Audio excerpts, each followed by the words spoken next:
Hello friends, तो हम इस वीडियो में समझेंगे प्रकाश का परिवर्तन। प्रकाश का परिवर्तन जो होता है क्लास 10th के लिए और क्लास 12th के बोर्ड एग्ज़ाम के लिए बहुत ही मोस्ट इम्पोर्टेंट क्वेश्चन माना जाता है। तो प्रकाश का परिवर्तन जो होता है उस टॉपिक को समझना क्या बहुत ही ज़रूरी होता है। तो इस वीडियो में हम लोग प्रकाश के परिवर्तन के नियम के बारे में जानेंगे। तो सबसे पहले हम लोग प्रकाश के परिवर्तन के बारे में समझते हैं कि प्रकाश का परिवर्तन होता क्या है, यानी कि कहते किसे हैं। तो आइए हम लोग समझते हैं।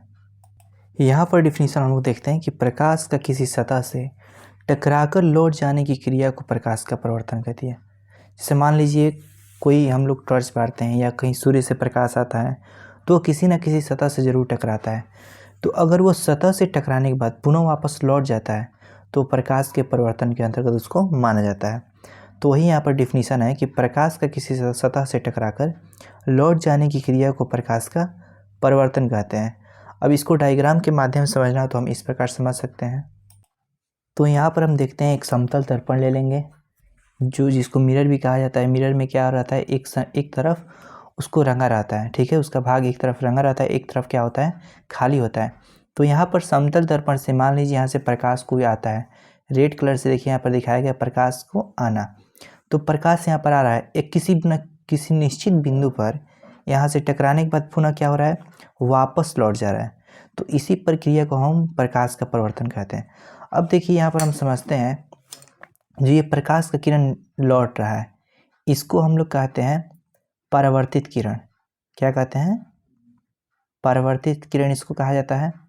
और जो हम लोग का किरण आता है, जो प्रकाश से किरण हम लोग का आता है, यहाँ पर देखेंगे तो हम इसको कहते हैं आपतित किरण।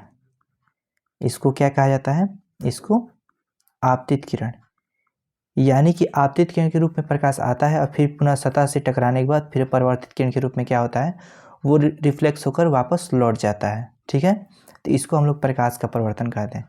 जहाँ पर अब देखिए, जहाँ पर आपतित किरण और परावर्तित किरण टकराती है वहाँ पर एक बिंदु बनता है जिसका नाम होता है आपतन बिंदु। क्या कहते हैं उसको?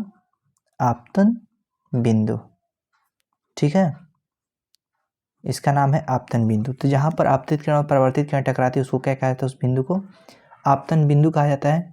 अब देखिए जहाँ पर आपतित किरण और परावर्तित किरण बिंदु बनता है वहाँ पर जब ये किरण टकराएंगी तो वहाँ पर एक अभिलंब का निर्माण होगा।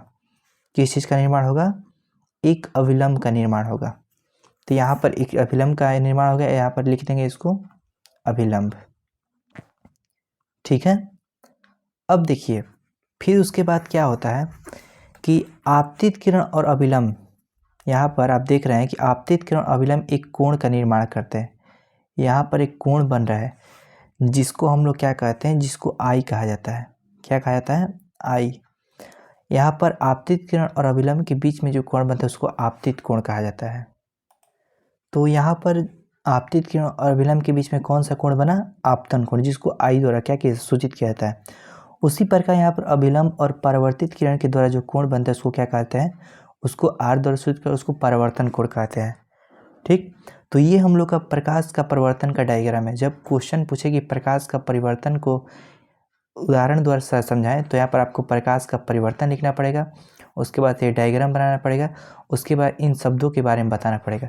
तो इन शब्दों के बारे में समझते हैं कि आपतित किरण क्या है, आपतन कोण क्या है, ये इन सब के बारे में हम एक एक करके समझते हैं।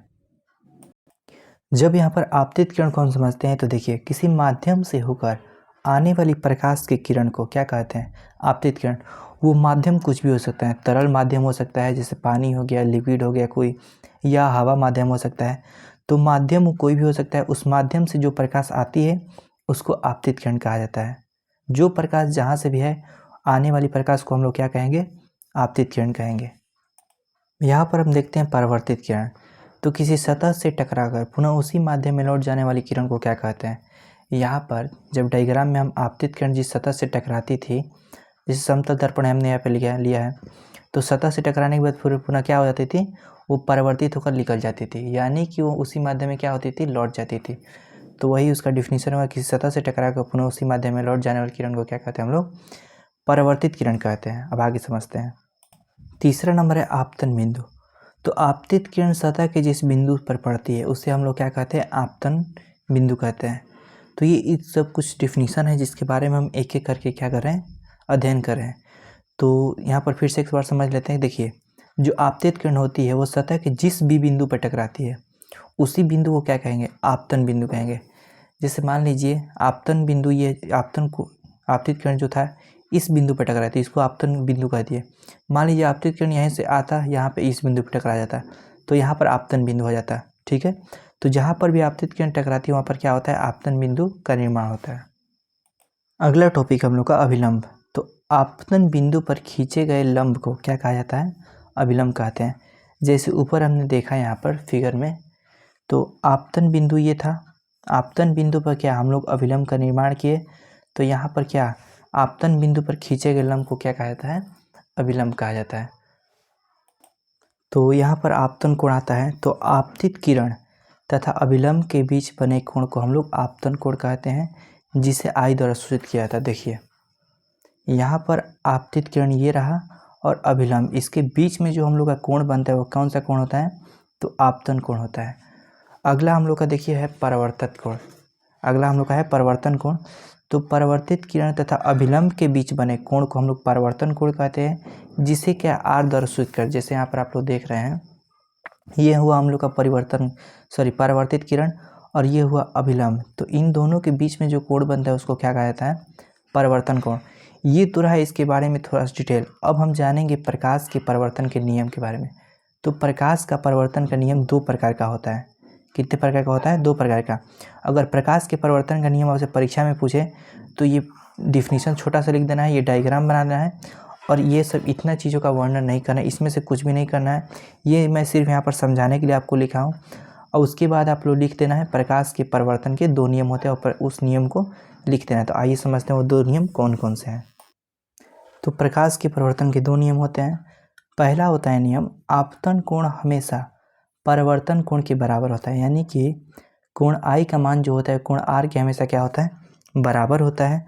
और दूसरा हम लोग का बोल रहा है नियम कि आपतित किरण, परावर्तित किरण और आपतन बिंदु पर खींचा गया अभिलंब तीनों एक ही बिंदु पर स्थित होते हैं। या इसको ऐसे ही बोल सकते हैं कि आपतित किरण, परावर्तित किरण और आपतन बिंदु पर खींचा गया अभिलंब तीनों एक ही मतलब तल में होते हैं। वो कौन सा तल हो गया, जैसे देखिए, जैसे हम लोग का यहाँ पर देख रहे हैं आपतित किरण, यहाँ पर अभिलंब, परावर्तित किरण, ये सभी जो है वो अभी कॉपी तल में है, क्योंकि मैंने इसको अभी कॉपी पे बनाया है। अगर आप किसी बोर्ड पे बनाएंगे तो बोर्ड तल पे हो जाएगा, अगर आप किसी इसको कॉपी पे बनाएंगे तो क्या हो जाएगा, कॉपी तल में। तो इस प्रकार ये क्या हुआ, एक ही तल में यहाँ पर स्थित है। देखिए ये जो है ये सभी डायग्राम क्या है, एक ही तल पे क्या है, ये सब स्थित है। और जो कोण आई का मान होता है कोण आर के क्या होता है, बराबर होता है। इसको कहते हैं प्रकाश के परिवर्तन का नियम।